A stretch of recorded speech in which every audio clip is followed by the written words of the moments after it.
Ça fait 32 ans maintenant que j'habite le même quartier et je connais pas mal de monde, j'ai pu voir pas mal d'évolutions dans le quartier et ça fait un petit moment que j'ai envie essentiellement je crois de porter un peu la parole et d'une part ma vision et mes observations du quartier et puis la parole des personnes, des voisins, des personnes âgées, des jeunes, et puis il y a aussi peut-être un peu de par mon métier, le fait d'être éducateur spécialisé et d'accompagner des personnes avec des projets sociaux à la clé, une envie de s'engager, en tout cas de porter une parole et d'essayer d'aménager des choses dans le quartier dans lequel j'habite. Les conseillers de quartier, complètement par hasard, je crois que j'ai su que ça existait à travers un mail de la mairie. Je ne savais pas trop que ça existait, je ne savais même pas d'ailleurs. C'est un peu un hasard.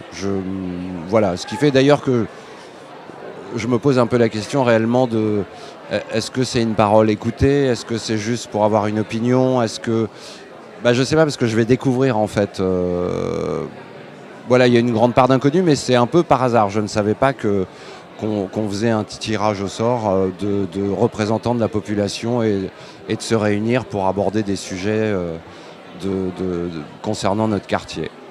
La citoyenneté, pour moi, c'est un groupe d'individus qui appartiennent à la même cité, au même quartier. Ce serait une manière de vivre ensemble pour moi, la citoyenneté. Mes attentes par rapport aux conseillers de quartier, moi j'ai un exemple très précis. Dans mon quartier, il y a pas mal de jeunes qui sont dehors, ce qui me semble personnellement tout à fait normal. Je trouve que la rue est un bel endroit de rencontre et d'échange, sauf qu'en France, la rue c'est un côté péjoratif. Celui qui est dans la rue, il traîne et il fait rien. Or, je pense que dans la rue, on peut construire, etc.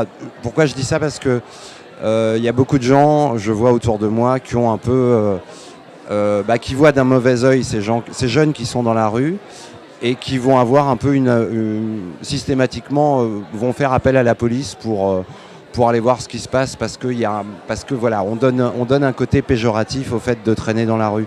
Moi, je pense que c'est pas forcément une mauvaise chose. Par contre, je pense que c'est peut-être intéressant d'encadrer pas mal de jeunes qui sont peut-être dans la rue alors qu'ils pourraient être ailleurs, à l'école ou en formation, je sais pas. Et je pense qu'il peut y avoir des réponses éducatives à des sujets à laquelle on apporte des réponses répressives aujourd'hui.